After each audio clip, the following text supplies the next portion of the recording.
Hello दोस्तों, सलाम नमस्कार। मैं डॉक्टर अंसार अहमद खान। आज मैं जिस टॉपिक पर बात करने वाला हूँ वह खासकर मेरे उन भाइयों, दोस्तों और बड़े बुजुर्गों के लिए है जो गुटखा, पान मसाला, तंबाकू का अत्यधिक सेवन करते हैं। और मेरी इस वीडियो को पूरा जरूर सुनें। तो आज मैं बात करने वाला हूँ ओरल सब म्यूकस फाइब्रोसिस डिजीज के बारे में, जिसको हम ओएसएमएफ कहते हैं। तो सबसे पहले हम ये जानते हैं कि ओएसएमएफ होता क्या है, ओएसएमएफ कहते किसको है। ये एक मुंह की बीमारी है, ओरल डिजीज है, जिसमें मुंह का धीरे धीरे खुलना कम या फिर पूरे तरह से बंद हो जाता है। नॉर्मल अवस्था में जब हम अपने मुंह को खोलते हैं तो हमारे दोनों साइड की जो चीक गाल है उसमें मौजूद सॉफ्ट टिश्यू स्ट्रेच करती है, खींचती है और हमारा मुंह आसानी से खुल जाता है। और जब हम मुंह को बंद करते हैं तो मसल्स कॉन्ट्रैक्ट करती है, आसानी से बंद हो जाता है। ये एक नॉर्मल मैकेनिज्म है। लेकिन ओएसएमएफ ओरल सब म्यूकस फाइब्रोसिस के मरीजों में होता क्या है कि जब वे मुंह खोलते हैं तो जो गाल के दोनों साइड में सॉफ्ट टिश्यू मौजूद होती है वो आसानी से खुल नहीं पाती है, स्ट्रेच नहीं हो पाती है। उसकी स्ट्रेच एबिलिटी जो होती है वो कम या फिर खत्म हो जाती है या फिर धीरे धीरे कम होना शुरू हो जाती है। इसी अवस्था को हम ओएसएमएफ या ओरल सब म्यूकस फाइब्रोसिस कहते हैं। गाल के टिश्यू यानी मसल्स की जो स्ट्रेच एबिलिटी होती है वो खत्म क्यों हो जाती है, क्यों कम हो जाती है, क्या वजह है, क्या कारण है, आइए हम इसके बारे में बात करते हैं। गाल के अंदर जो टिश्यू है इसको हम म्यूकोसा कहते हैं। म्यूकोसा एपिथेलियम से बना होता है। इसके अंदर कनेक्टिव टिश्यू होता है। एपिथेलियम के अंदर नीचे जो सब एपिथेलियम है उसके अंदर कुछ चेंजेस, बदलाव आ जाता है। इसके अंदर जो कोलेजन फाइबर होते हैं जो एक दूसरे सेल्स को कनेक्ट करते हैं, एक दूसरे को बाइंड करके रखते हैं, उसमें रिजिडिटी आ जाती है यानी दृढ़ता आ जाती है, वो कठोर हो जाते हैं। इसी कारण इसकी जो स्ट्रेच खिंचाव की एबिलिटी होती है वो कम या फिर खत्म हो जाती है।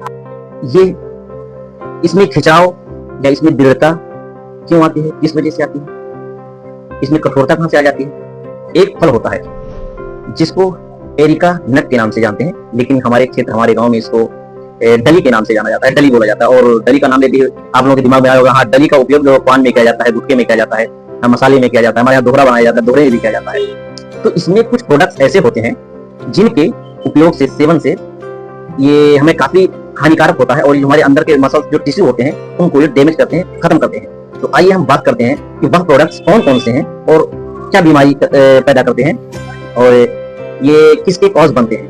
पहला नंबर है एरिकोलिन। ये कोलेजन के क्रॉस लिंकिंग को बढ़ा देता है, जिससे मसल्स में रिजिडिटी आ जाती है, दृढ़ता उत्पन्न हो जाती है और स्ट्रेच की एबिलिटी कम हो जाती है। और कोलेजनस एंजाइम जो सिक्रेट होते हैं उनको ये डायरेक्ट स्टॉप कर देता है, इसीलिए जो वहां की नरमी होती है वो खत्म हो जाती है। दूसरा तत्व है पॉलीफेनॉल्स। ये एपिथेलियम की वेस्कुलरिटी को कम कर देता है या फिर खत्म कर देता है। यानी वेस्कुलरिटी जो होती है, इसमें मतलब खून का बहाव होता है वहां के टिश्यू और मसल्स के अंदर, उनको रोक देता है, खत्म कर देता है। यानी किसी भी चीज में अगर खून का बहाव रुक जाएगा तो वहां के सेल्स डैमेज होना शुरू हो जाते हैं, वो डेथ होना शुरू हो जाते हैं। वहां पर वहां की स्किन जो होती है वो थिन हो जाती है, पतली हो जाती है, जिसके कारण अल्सर जल्दी हो जाए, जल्दी करता है, वहां जलन, बर्निंग सेंसेशन होता है। तो यही इसका कारण बनता है। तीसरा है कॉपर। ये साइटोटॉक्सिक है। ये एपिथेलियम सेल को मार देता है, खत्म कर देता है, जिसकी वजह से सेल डेथ होती है। स्किन की लेयर थिन हो जाती है, पतली हो जाती है, अल्सर होता है, वहां पर अल्सरेशन होता है, फाइबर्स का क्रॉस लिंकिंग कराता है, ठंडा गर्म जैसा फील होता है, कुछ भी खाएंगे तीखा बहुत ज्यादा लगेगा आपको, बर्निंग सेंसेशन फील होगी, यानी मुंह में जलन बहुत ज्यादा होगी। यह लेरिंज, फेरिंज और गले में भी बन सकता है, जो कि काफी सीवियर होता है। एरिका नट फ्रूट्स, फल जो होता है वो आप जानते हैं कि आपके पान में डली के रूप में जो डाला जाता है वही है, गुटके में जो होता है डली वही एरिका नट फल है, और उसी में ये तत्व पाए जाते हैं। आजकल यंगस्टर्स जो हैं इस बीमारी से ज्यादा पीड़ित हैं, उनका मुंह प्रॉपर्ली खुल नहीं रहा है और माउथ ओपनिंग उनकी लिमिटेड होती जा रही है, धीरे धीरे मतलब कम होती जा रही है। ये सिर्फ गुटखा, पान मसाला के ही सेवन से हो रहा है।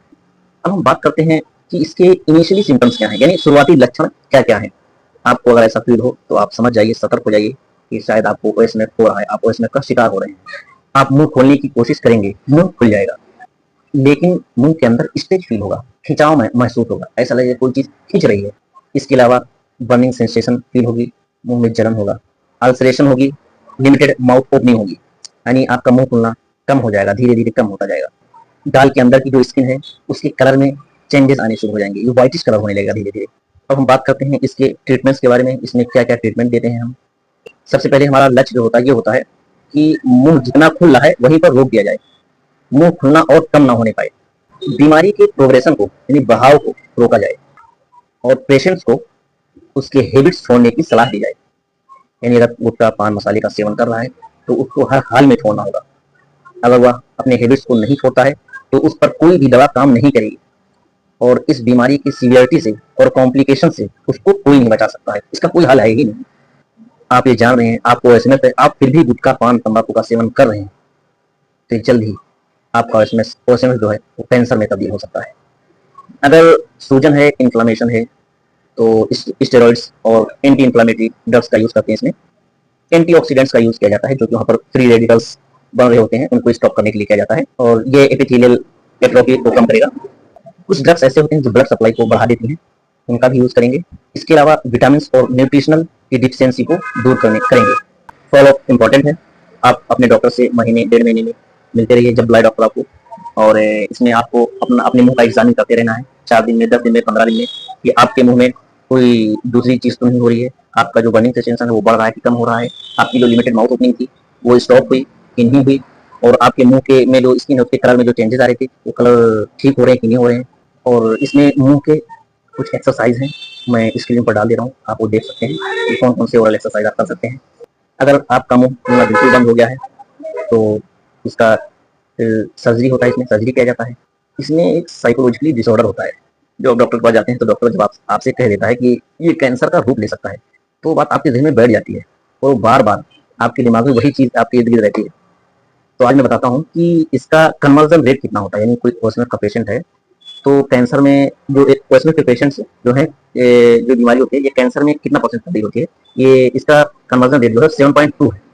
यानी 100 एसएमएस मरीजों का जो मरीज होते हैं उनकी बीमारी 7 लोग ऐसे होते हैं 100 लोगों में जो कैंसर में तब्दील हो जाता है। लेकिन अगर आप अपने हैबिट्स को पूरी तरह से छोड़ देते हैं तो इसका कन्वर्जन रेट नील यानी 0 हो जाता है। शुक्रिया, अपना ख्याल रखिए। अस्सलाम वालेकुम।